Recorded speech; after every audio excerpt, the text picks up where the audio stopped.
नमस्कार, स्वागत है आप सभी का आपके अपने रुचि धर्मन पाठशाला में।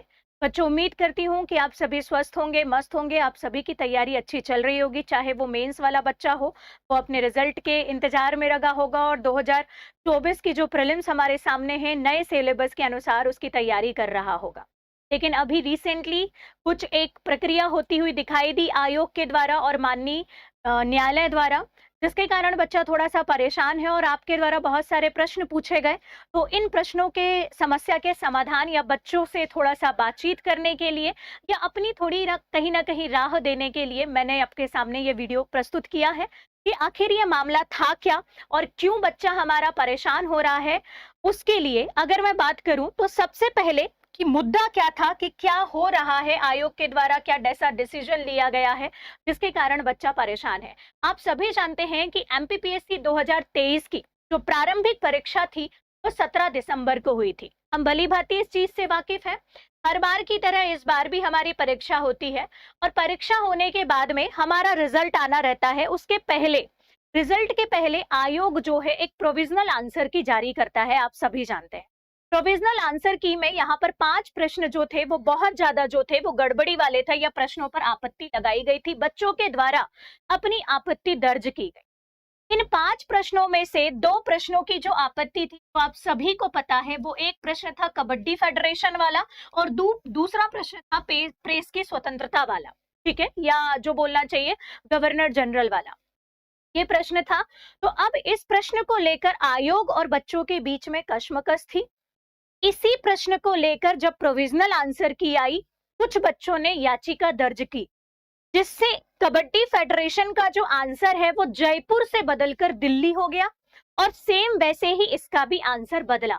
और बदले हुए आंसर के अकॉर्डिंगली ही 2 प्रश्नों पर जिन जिन बच्चों ने याचिका दर्ज करी थी उन बच्चों के नाम ऑलरेडी थे, ठीक है, कि इनकी याचिका दर्ज की गई है और 2 प्रश्नों के अनुरूप ये बदलकर 18 जनवरी को हमारा परिणाम आ जाता है प्रारंभिक परीक्षा का, है ना जी। और प्रारंभिक परीक्षा के कट ऑफ के अनुरूप जो भी बच्चे यहाँ पर चयनित होते हैं, आप सभी को पता है, वो मेंस देते हैं और जो मेंस की तारीख थी वो निर्धारित हो गई थी 11 मार्च से 16 मार्च, ये सभी को पता है। लेकिन उसके पहले 7 मार्च को चूंकि बच्चों के द्वारा लगातार याचिकाएं लगाई जा रही थी कि इन 2 प्रश्नों के कारण हम बाहर हो गए, एक प्रश्न पर लगाई, पहले एक बच्चे को अंदर किया, फिर उसके बाद में कुछ बच्चों को यहाँ पर याचिका के बिहाफ में अंदर किया गया। लेकिन याद रखिएगा, ये वो बच्चे थे जो याचिका और आपत्ति दोनों दर्ज किए हुए थे, क्योंकि माननीय न्यायालय में न्यायाधीश विवेक अग्रवाल जी के द्वारा यह निर्णय लिया गया था कि जिन बच्चों ने इन 2 प्रश्नों पर आपत्ति लगाई है वही बच्चे मेंस देंगे एक्स्ट्रा शर्तों के साथ में, है ना। जो बच्चे सीधे सीधे प्रीलिम्स में सेलेक्ट हुए हैं उनकी लिस्ट अलग बनाई थी और जो बच्चे इन 2 प्रश्नों की आपत्ति के बाद में सेलेक्ट हुए हैं एडिशनल, ठीक है, उनको सशर्त आयोग ने जो है वो मेंस देने के लिए एलिजिबल कर दिया और यहाँ पर 11 मार्च से 16 मार्च को मेंस हो जाता है। अच्छा, इन बच्चों को पता था, जिन बच्चों ने मेंस दिया है, कि माननीय न्यायालय जो भी निर्णय लेगा, जो भी डिसीजन लेगा, उसके बाद हम अंदर भी जा सकते हैं रिजल्ट से और बाहर भी निकल सकते हैं। सारी चीजें आयोग के डिसीजन या न्यायालय के डिसीजन पे ही क्या करेगी, डिपेंड करेगी, और बच्चों का मेंस हो जाता है।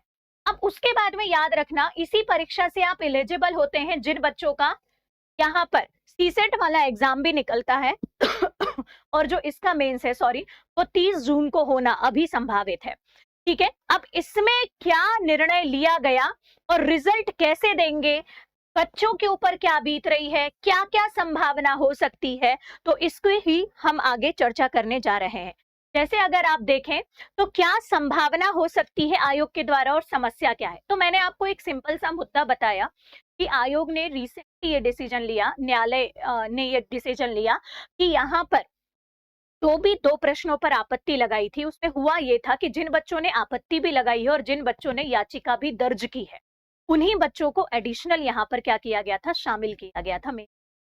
लेकिन अभी जो बच्चे आपत्ति नहीं लगाए हैं या याचिका नहीं लगाए हैं, उन बच्चों को भी शामिल करना यहाँ पर इन्होंने क्या करा है, निर्णय में लिया है ना। क्योंकि ऑब्वियस सी बात है, क्योंकि जो बच्चा यहाँ पर आपत्ति नहीं लगाया है, इसका बिल्कुल मतलब नहीं है ना कि उस बच्चे में योग्यता नहीं है। वो 2 प्रश्नों के कारण वो भी तो बाहर बैठा था, हाँ, लेकिन हम एक बात और कह सकते हैं कि यदि आपके साथ अन्याय हो रहा है और आपने आवाज नहीं उठाई है, कहने का तात्पर्य यहाँ पर आपने आपत्ति दर्ज ही नहीं कराई, तो पहले वाला डिसीजन भी ठीक ही था कि जिन बच्चों ने आपत्ति लगाई उनको अंदर किया। लेकिन अगर मैं बच्चों के पक्ष में बोलूं कि किसी कारणवश वो आपत्ति नहीं लगा पाए, तो इसका मतलब तो ये नहीं है ना कि वो पात्र नहीं है। प्राकृतिक न्याय के सिद्धांत का कहीं ना कहीं उल्लंघन हो रहा है ना? तो ये एक मुद्दा जो है वो फंसा हुआ था। अब यहाँ पर देखते हैं कि अब आयोग ने जो ये डिसीजन लिया है, उसका क्या क्या यहाँ पर संभावना हो सकती है और उस संभावना के पीछे क्या क्या समस्याएं हो सकती हैं। तो पहली बात, फॉरेस्ट प्री का रिजल्ट जो है वो रिवाइज किया करने का निर्णय लिया है यहाँ पर न्यायालय ने। ठीक है, तो यहाँ पर अगर आप देखें कि फॉरेस्ट प्रीलिम्स का जो रिजल्ट है वो रिवाइज्ड होगा, ये तो 100% पक्की बात है। जो 30 जून को आपका फॉरेस्ट का मेंस होने वाला है, उसका इफेक्ट, ठीक है, इन बच्चों के रूप में देखने को मिलेगा, है ना? दूसरी बात, जो सिविल सर्विसेज का मेंस है, सबसे ज्यादा जो पेचीदा मुद्दा है, जो मामला उलझ रहा है, वो यहाँ पर उलझ रहा है। सिविल सर्विसेज के बच्चे की ऑलरेडी, जो सिविल सर्विसेज के लिए जो एलिजिबल बच्चा है, ऑलरेडी मेंस हो चुका है 11 मार्च से। अब वो बच्चा तो बेचारा बैठकर अपने रिजल्ट का वेट कर रहा है कि यार बहुत जल्दी रिजल्ट आएगा, मैं इंटरव्यू दूंगा, और पुराने सिलेबस से पढ़ के बैठा है। नए सिलेबस को पढ़ने में शायद उसका इतना मन नहीं लग रहा है, या अगर पढ़ भी रहा है तो मन लग रहा है। वो बेचारा 23 तारीख के जो प्रीलिम्स है उसकी तैयारी में लग गया है। लेकिन याद रखिएगा इसमें बच्चे के पीछे दिक्कत क्या है कि उसने पुराने सिलेबस से ये मेंस दिया है। किसी ने आपको ये उजागर नहीं किया होगा, लेकिन मैं कर रही हूँ, ये सिलेबस पुराना था और अब बच्चा नए सिलेबस को पढ़ने में लग गया है ना? अब आप उस बच्चे का बोल रहे हो कि एडिशनल मेंस करवा लेंगे।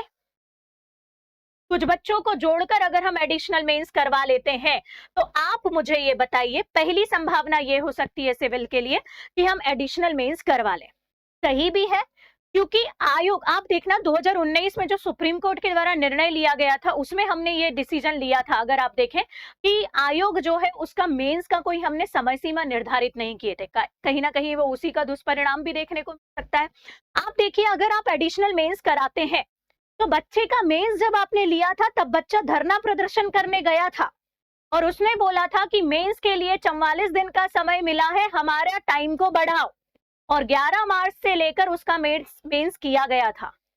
क्यों? क्योंकि हम यहाँ पर जो 2024 और 25 की आने वाली परीक्षा है, उसको 1 साल में कर उसका रिजल्ट या उसकी पूरी प्रक्रिया को 1 साल में करने के लिए प्रतिबद्ध थे। लेकिन अब मेरा प्रश्न ये है कि उस बच्चे के बारे में सोचिए, ये जो बच्चा है वो वहां पर मेंस दे रहा है जैसे तैसे, और फिर अगर एडिशनल मेंस होता है, तो आप मुझे बताइए कि इसको अपने रिजल्ट के लिए कितने दिन का वेट करना पड़ेगा। समस्या।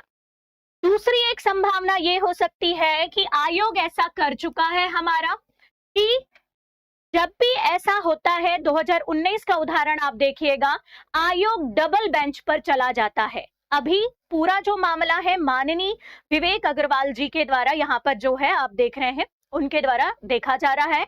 आयोग अपने फेवर पर चीजें लाने के लिए डबल बेंच पर जा सकता है, और डबल बेंच पे अगर आयोग जाता है तो यूजुअली ऐसा देखा गया, ये संभावना मात्र है और मेरा पर्सनल मत हो सकता है, ठीक है, जिसमें मैं गलत भी हो सकती हूँ, लेकिन मुझे ऐसा लगता है कि अगर आयोग ने ऐसा किया तो जो हो रहा है वही होगा, और आयोग जो चीज कर रहा है उसी के अनुसार सारी चीजें होगी। कोई एडिशनल मेंस नहीं होगा। जिन बच्चों ने दे दिया है यहाँ पर एग्जाम, उन्हीं का रिजल्ट आएगा, भले ही रिजल्ट देरी से आए। एक संभावना ये हो सकती है। अब प्रश्न ये उठता है कि यदि एडिशनल मेंस होगा, जो कि ज्यादातर लोग यहाँ पर बोल रहे हैं कि एडिशनल मेंस होता हुआ दिखाई दे रहा है, जो कि हमने 2019 में भी किया था, याद रखना, एडिशनल मेंस। लेकिन आप खुद जान रहे हैं कि 19 को पेपर हुआ, रिजल्ट 22-23 को आया था। उतने लंबे टाइम पर बच्चा यहाँ पर किस मानसिक पीड़ा से गुजर रहा होगा, सामाजिक पीड़ा से गुजर रहा होगा, इवन शारीरिक पीड़ा से भी गुजर रहा होगा, आप ये सोच नहीं सकते। सेम वही मामला यहाँ पर कहीं ना कहीं मुझे बनता हुआ दिखाई दे रहा है, अगर एडिशनल मेंस हुआ तो, ठीक है। और प्रश्न ये उठता है कि जिनका मेंस हो चुका, उन बच्चों का क्या, उनकी क्या गलती? यही गलती कि उनने नंबर ज्यादा लाकर प्रीलिम्स में एक बार में सिलेक्शन कर लिया। वो बच्चा इतना लंबे समय तक वेट करेगा अपने रिजल्ट का, है ना? दूसरा अगर आप बात करें तो जब भी एडिशनल मेंस आता है, नॉर्मलाइजेशन का मुद्दा एक जो होता है वो सामने आ जाता है ना। यहाँ पर बच्चे भी असंतुष्ट होते हैं कि यदि एडिशनल मेंस हुआ है, जैसे इस बार भी कुछ बच्चों का कहना था कि बाद वाले बच्चों को ज्यादा समय मिल गया, हमें समय नहीं मिला, और ये बात तो 100% सही है, क्योंकि मुझे अच्छे से वो तस्वीर याद है जब बच्चे बैठकर डेट बढ़ाने की यहाँ पर क्या कर रहे थे, मांग कर रहे थे, क्योंकि 44 दिन का समय मिला था और उस बच्चे को तो बहुत कम समय मिला था जो याचिका के बाद में यहाँ पर मेंस देने गया था, क्या ही मेंस दिया होगा, है ना, और उसने मांग करी थी। तो फिर आप उस चीज को ध्यान रखिए, ये प्रश्न हो सकता है। दूसरा अगर हम बात करें तो आपके संसाधन और की कहीं ना कहीं मुझे तो ये लग रहा है कि वो अपव्यय है ना। अगर आप चीजें फिर से कराओगे या पूरा मेंस रीमेंस करा दोगे तो फिर अपव्यय है, क्योंकि बाकी के बच्चों का तो मेंस हो गया, रीमेंस तो मुझे नहीं लग रहा एडिशनल मेंस है। और अगर एडिशनल मेंस होता है तो प्रक्रिया फिर बहुत लंबी होने वाली है। और दूसरी बात, क्या ये प्राकृतिक न्याय के सिद्धांत के विरुद्ध नहीं है? आप रिजल्ट कैसे देंगे, नॉर्मलाइजेशन का मुद्दा सामने आएगा, है ना। उनके प्रश्न पत्र अलग थे, इनका प्रश्न पत्र अलग था। हो सकता है बच्चे ने वही प्रश्न पढ़ा हो जो पहले नहीं बाद वाले मेंस में आया, और पहले वाले मेंस का पेपर उसको टफ लगे, तो फिर क्या, है ना। या तो एक्सपर्ट कमेटी के द्वारा बैठाकर वही चीज आपको बनानी चाहिए। तो प्रश्न बहुत ज्यादा है, उलझने हैं, समस्याएं हैं, समाधान कैसे करेंगे वो तो माननीय आयोग और न्यायालय ही कर पाएंगे, लेकिन हमारा उस बीच में क्या दोष, यही दोष कि हमने पीएससी की तैयारी कर ली और सपना सजा लिया, अपने माँ बाप को सपना दिखा दिया कि हम डिप्टी कलेक्टर डीएसपी बनकर आएंगे, है ना। तो ठीक है, अगला एक और जो मुद्दा है, अभी हम भावनात्मक तौर पे ना बहें, अभी मामले को समझते हैं, न्यू सिलेबस का। ये सारी जो प्रक्रिया थी वो आप पुरानी सिलेबस में कर रहे हो, जैसे तैसे हम चीजें दे देते, पूरी सेम पुरानी बातें हैं वो 2019 और 2020 के सिलेबस के बदले अनुसार पूरा वही इतिहास दोहरा, मतलब मुझे ऐसा लग रहा है दोहराया जाएगा। नया सिलेबस सामने है, पुराने सिलेबस में मेंस हो चुका है, अगर नए सिलेबस में बच्चा पढ़ने लग गया है और आप मेंस करा रहे हो तो फिर वो पुराने सिलेबस पे जाए, फिर पढ़े उसको, फिर मेंस दे, ये मुद्दा आ सकता है। और दूसरा ये है कि भैया जो हो गया सो हो गया, सब राम भरोसे, आयोग जो करेगा देखा जाएगा, कोई संभावना नहीं, कोई समस्या नहीं, सब आयोग के ऊपर छोड़ दो, सब अच्छा करेगा, है ना। या आयोग क्या करेगा कि जो हमने ले लिए डबल बेंच पर निर्णय लेकर अपने पक्ष पर कर लेगा, और आयोग ऐसा कभी कभी कर लेता है, ठीक है। और ऐसा कर लिया तो उन बच्चों का क्या, है ना, क्योंकि ये बच्चा पात्र तो था, योग्य तो था, यही चीज है। तो बहुत सारी संभावनाएं, बहुत सारी समस्याएं यहाँ हैं, जितनी यहाँ पर हो सकती है वो मैंने आपको बताया। अब इन सब बीच में हम बात करेंगे कि हमारा बच्चा जो है वो परेशान हो गया, कैसे परेशान हो गया। सबसे मेन चीज तो जब मैंने यही बात बताया कि मेंस के लिए समय पहले ही बहुत कम दिया गया था। 17 दिसंबर को हमारा यहाँ पर प्रारंभिक परीक्षा हुई थी, 18 जनवरी को रिजल्ट आता है, लगभग 44 दिन का समय 11 मार्च को हमको दिया गया था।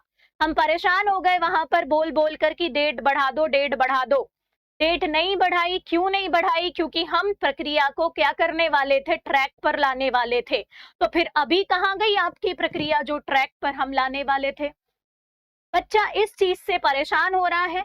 दूसरी समस्या, सिलेबस चेंज हो गया है और हमको फिर से दोबारा, अगर किसी कारणवश हो गया तो दोबारा हमको पुराना सिलेबस फिर से पढ़ना पड़ेगा, जो कहीं ना कहीं हमने फाड़ कर नए सिलेबस में लगा दिया था कि यार ये वाला टॉपिक पुराना था, ये वाला टॉपिक नया था, और उसको सेट कर लिया था, ये मेंटालिटी तो नए सिलेबस की बना ली थी। तीसरी समस्या तो मैंने आपको बताया, एडिशनल मेंस पुराने सिलेबस से होगा।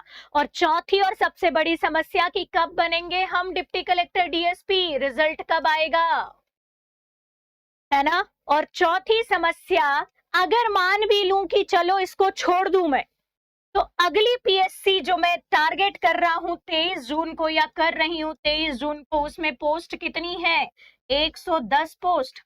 हालत वैसे ही खराब है कि 110 पोस्ट के लिए मुझे फाइट करना है ना। हालांकि प्रीलिम्स की डेट बढ़ा दी चुनाव के कारण, जो कि हमने बोला था कि प्रीलिम्स की डेट नहीं बढ़ाएंगे यहीं पर, लेकिन प्रीलिम्स की डेट बढ़ाई, मेंस की डेट नहीं बढ़ाई, तो बच्चा वैसे ही परेशान था, अब और परेशान। ठीक है। तीसरी बात, सबसे ज्यादा जो परेशान है वो इस चीज से, सामाजिक दबाव, समय का दबाव।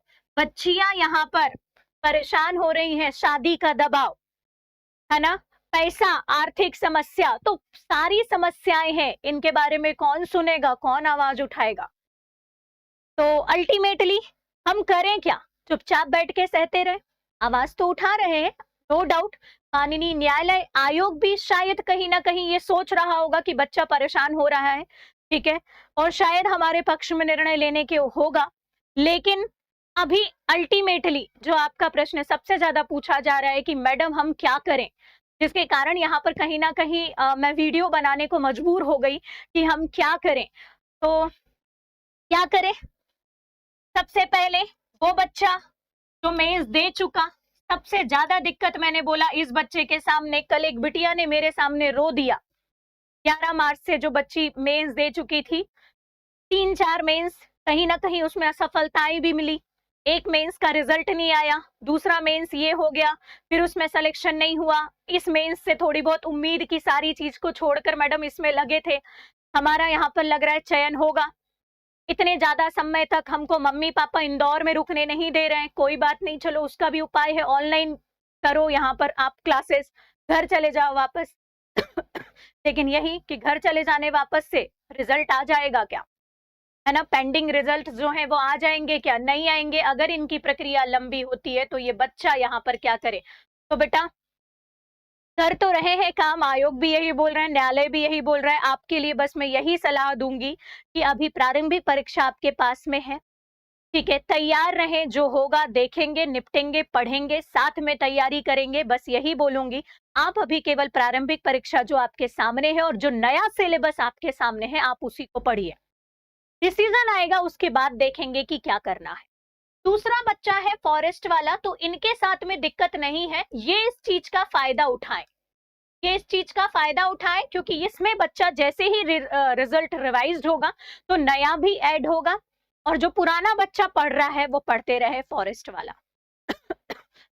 सॉरी, ये वाला बच्चा शायद उतना परेशान नहीं।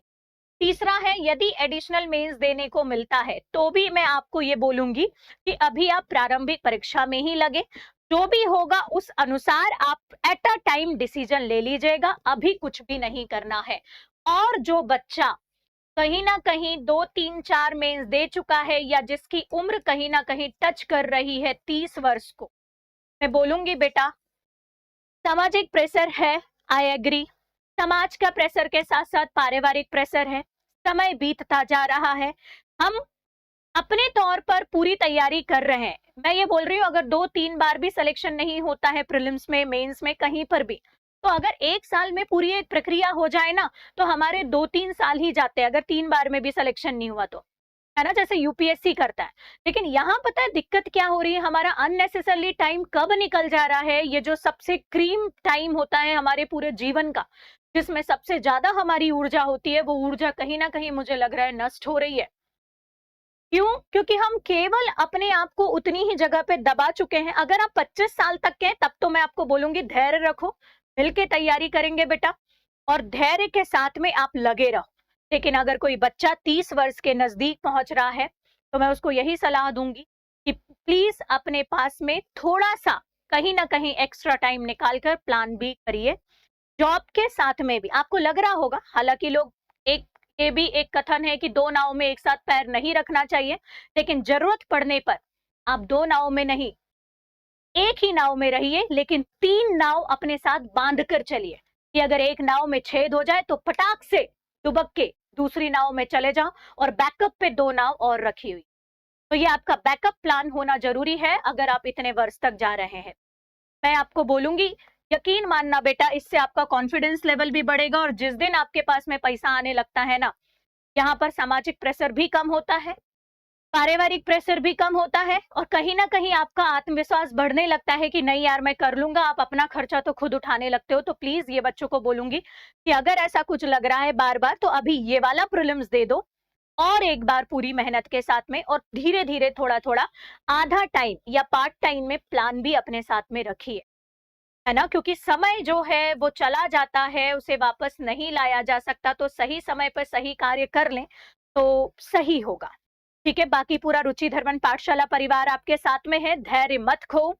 आखिर आपने जब भी जो भी मेहनत करी है उसका परिणाम मिलेगा। अंत में मैं यही कहूंगी कि अगर कोई बच्चा प्लान बी नहीं रख रहा है और केवल एमपीपीएससी ही पे ही लगा हुआ है, तो सबसे ज्यादा धैर्य रखने की जरूरत है बेटा। आपने रिसेंटली देखा था कि रिजल्ट आया था 2019 का, तो उसमें एक ही बच्चा दो दो तीन तीन पोस्ट पर सेलेक्ट हुआ था, लगातार सेलेक्ट हुआ था, है ना? तो अगर रिजल्ट आएगा तो आपके साथ भी यही होगा। लेकिन फिर वही बात कि आयोग के कारण या इस चीज के कारण 3 पोस्ट खराब हुई थी ना, जिसके लिए कोई दूसरा बच्चा एलिजिबल हो सकता था। लेकिन कोई बात नहीं, प्रतिस्पर्धा है, मेहनत करिए। अगर आप मेहनत करेंगे तो उसका परिणाम आपको मिलेगा, बस मैं यही कह सकती हूँ। और रुचि धर्मन पाठशाला आपके साथ में है। अगर कोई समस्या है, कोई परेशानी है, तो आप कमेंट बॉक्स में कमेंट करके यहाँ पर ये बात लिख सकते हैं। बस मैं यही बोलूँगी कि लगे रहो, सकारात्मक रहो, ऊर्जावान रहो, अपना माहौल सकारात्मक रखो, उन लोगों के साथ रहो जो मेहनती हैं, पढ़ रहे हैं। आपको रिजल्ट ज़रूर मिलेगा और गिव अप नहीं करें। बहुत-बहुत धन्यवाद।